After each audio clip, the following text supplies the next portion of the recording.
Understanding the balance between creditors and debtors is vital for your business's financial success.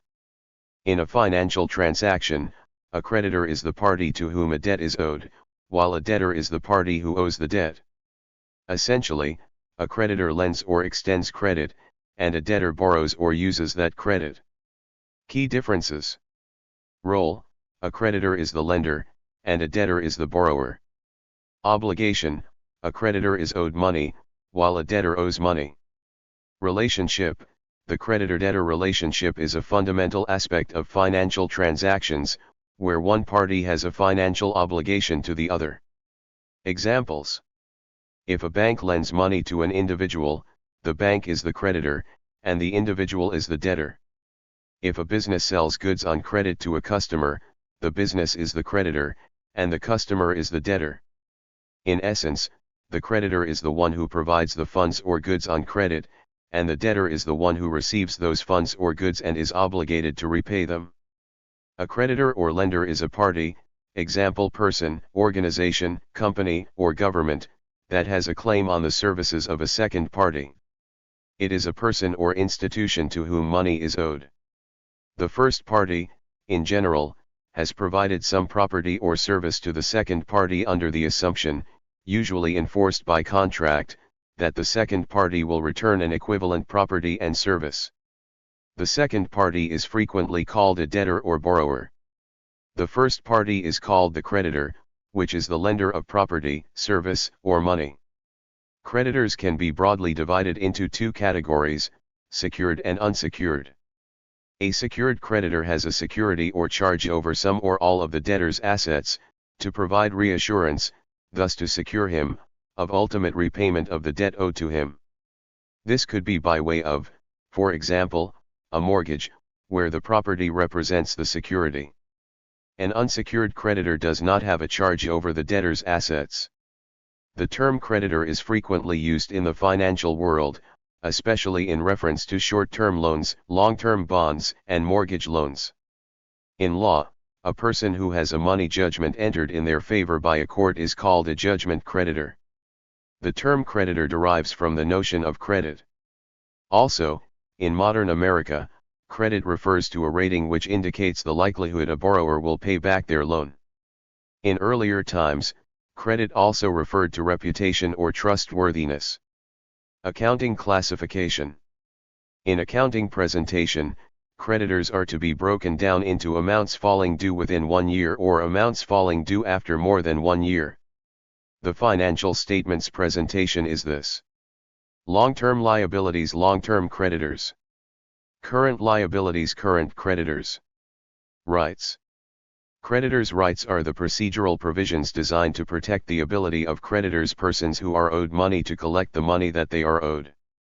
These provisions vary from one jurisdiction to another, and may include the ability of a creditor to put a lien on a debtor's property, to effect a seizure and forced sale of the debtor's property, to effect a garnishment of the debtor's wages, and to have certain purchases or gifts made by the debtor set aside as fraudulent conveyances. The rights of a particular creditor usually depend in part on the reason for which the debt is owed, and the terms of any writing memorializing the debt. Priority of creditors. Creditors' rights deal not only with the rights of creditors against the debtor, but also with the rights of creditors against one another. Where multiple creditors claim a right to levy against a particular piece of property, or against the debtor's accounts in general, the rules governing creditors' rights determine which creditor has the strongest right to any particular relief. Generally, creditors can be divided between those who perfected their interest by establishing an appropriate public record of the debt and any property claimed as collateral for it, and those who have not. Creditors may also be classed according to whether they are in possession of the collateral, and by whether the debt was created as a purchase money security interest. A creditor may generally ask a court to set aside a fraudulent conveyance designed to move the debtor's property or funds out of their reach. Specialized legal practices. Some lawyers have a specialized practice area focused on the collection of such debts. Such attorneys are frequently referred to as collection attorneys or collection lawyers.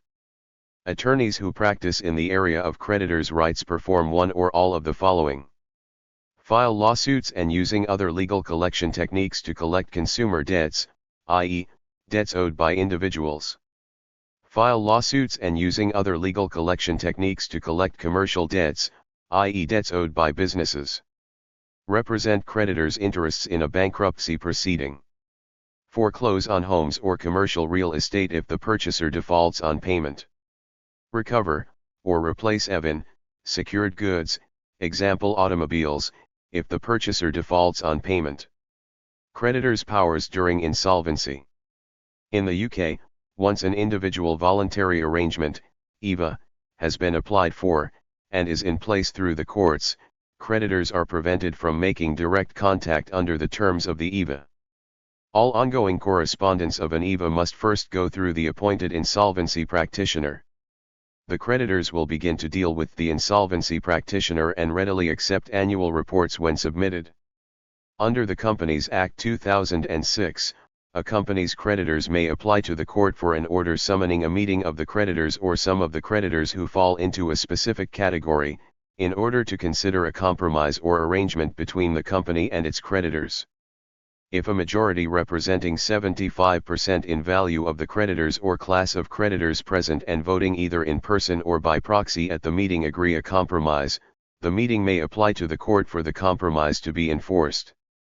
The same provision would apply to members, shareholders, of a company seeking to make an arrangement with the company. The Corporate Insolvency and Governance Act 2020 makes similar provision where a compromise has been proposed between creditors or members and a company that has encountered, or is likely to encounter, financial difficulties. While a debtor or debitor is a legal entity, legal person, that owes a debt to another entity.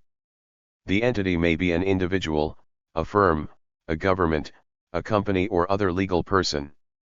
The counterparty is called a creditor. When the counterpart of this debt arrangement is a bank, the debtor is more often referred to as a borrower. If X borrowed money from their bank, X is the debtor and the bank is the creditor. If X puts money in the bank, X is the creditor and the bank is the debtor. It is not a crime to fail to pay a debt. Except in certain bankruptcy situations, debtors can choose to pay debts in any priority they choose. But if one fails to pay a debt, they have broken a contract or agreement between them and a creditor. Generally, most oral and written agreements for the repayment of consumer debt, debts for personal, family or household purposes secured primarily by a person's residence, are enforceable. For the most part, debts that are business-related must be made in writing to be enforceable by law. If the written agreement requires the debtor to pay a specific amount of money, then the creditor does not have to accept any lesser amount, and should be paid in full. Also, if there was no actual agreement but the creditor has proven to have loaned an amount of money, undertaken services, or given the debtor a product, the debtor must then pay the creditor. The history of the term debtor. Anthropologist David Graeber suggests in Debt, the first 5000 years that trading began with some form of credit, namely the promise to pay later for already handed over goods. Because of this, it can be said that debtors and creditors existed even before the implementation of coinage. The term debtor comes from the word debt, which originated from the French word dette, which came from the Latin word debere, meaning to owe. Types of debtors. According to numbers released on March 31, 2013 by the U.S. Federal Reserve Board, household debt has passed the $11 trillion mark in the United States. Student loan debt will also soon pass the $1 trillion mark. There are many different types of debts which can cause the debtor and creditor relationship to arise. Some of these areas include bank account debt, trade debtors, most commonly used in accounting terms, car loan debt, credit card debt, council tax debt, gambling debt, legal court debt, loan shark debt, overdraft debt, parking fines, payday loan debt, personal loan debt, phone debt, utility bill debts. Being a debtor is not restricted to an individual, as in business there is also company debt. Many companies heavily invest in accountancy and rely on insolvency solutions to prevent debt from being left aside. Legislation. In the United Kingdom, the Administration of Justice Act 1970 protects debtors from harassment intended to coerce payment of a debt. Default occurs when the debtor has not met its legal obligations according to the debt contract, e.g., it has not made a scheduled payment, or has violated a covenant in the debt contract. Default may occur if the debtor is either unwilling or unable to pay its debt. This can occur with all debt obligations including bonds, mortgages, loans, and promissory notes. If the debt owed becomes beyond the possibility of repayment, the debtor faces insolvency or bankruptcy. In the United Kingdom and some states of the United States until the mid-19th century, debtors could be imprisoned in debtors' prisons, while in some countries such as Greece debtors are still imprisoned. Debtor in bankruptcy and individual voluntary arrangements. An individual voluntary arrangement is a legally binding arrangement supervised by a licensed insolvency practitioner, the purpose of which is to enable an individual, sole trader or partner, the debtor, to reach a compromise with his creditors and avoid the consequences of bankruptcy. The compromise should offer a larger repayment towards the creditor's debt than could otherwise be expected were the debtor to be made bankrupt. This is often facilitated by the debtor making contributions to the arrangement from his income over a designated period or from a third-party contribution or other sources that would not ordinarily be available to a trustee in bankruptcy. As a business owner, understanding creditors and debtors is crucial. They directly impact your cash flow, financial stability, and overall business performance. In this guide, we will define both terms and explain their roles in your company's financial structure. What is a creditor? Simply put, a creditor is an individual, business or any other entity that is owed money because they have provided a service or good, or loaned money to another entity. Types of creditors. There are two main types of creditors. Loan creditors, these include banks and financial institutions that lend money to businesses. When a company borrows funds for expansion or operations, the lender becomes a creditor until the loan is repaid. Trade creditors, these are suppliers or vendors who provide goods or services on credit. For example, a brick supplier providing materials to a construction company without upfront payment is a trade creditor. Firstly, an example of a creditor from the loans cohort above is, of course, a bank. In fact, banks and financial institutions are the most prominent creditors in today's economy. As these entities loan businesses money to finance their ventures, be it expansion, or otherwise, they become creditors. They become creditors as those businesses are required to repay to money borrowed. Following on from that, a trade creditor is an entity which has supplied the materials used in producing a product. For example, a brick supplier would be owed money from a building contractor for supplying bricks. Depending on your own business and how your model works, you may find yourself as a creditor to a debtor. If you are a creditor of a business or individual who has been given a bankruptcy order, you can register as a creditor through the government website to stay up to date with the case and to find out whether or not you'll be paid what you're owed. A debtor is an individual, business or any other entity that owes money to another entity because they have been provided with a service or good or borrowed money from an institution. Types of debtors. Staff loans. Some companies provide low-interest loans to employees, making the employee a debtor to the business. Trade debtors. These are customers or clients who have received goods or services but have yet to pay. For example, a software company waiting for payment from customers who use its services is dealing with trade debtors. An example debtor is a haulage company that borrows money from a bank to invest in new vehicles. They become a debtor at the point of borrowing as the company will subsequently owe the borrowed money. The cost of borrowing may also come at the charge of any interest to the bank. A staff loan is a preferential loan given to an employer by an employee.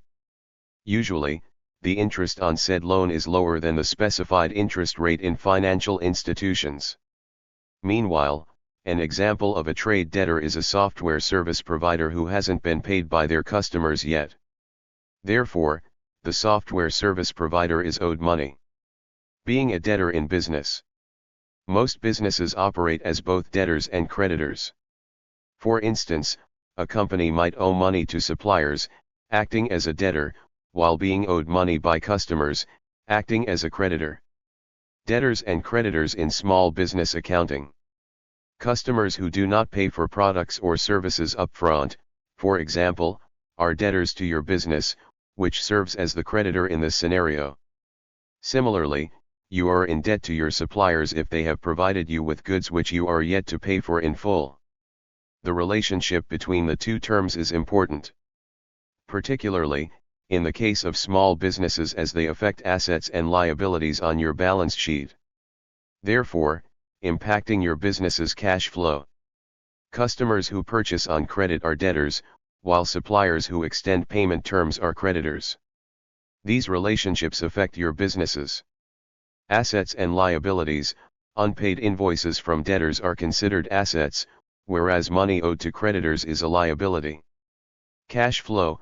Late payments from debtors can create cash flow problems, making it harder to pay creditors on time. Being a creditor for another business can be considered an asset, demonstrating financial strength to your business.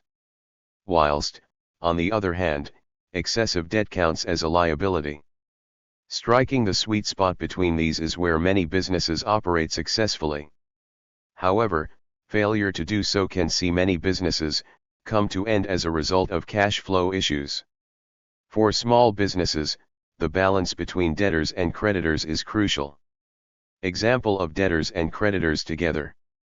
Debtors and creditors work in tandem in everyday life, potentially a lot more than you realize. Take a bank's company credit card service for example. A business customer of the bank signs up for the credit card because they want to throw an end-of-quarter celebration for their staff and go all out with a catering service. The business owner signs the contract for the card and proceeds to spend £2,000 on catering for their big blowout. At that point of spending, the business owner becomes a debtor, owing money to the bank for borrowing £2,000 on credit, plus interest. At the same time, that business owner is a creditor of the banks because they have loaned the owner money that has yet to be repaid. So, there you have it, a guide to everything you need to know about creditors and debtors. Thank you for watching this video.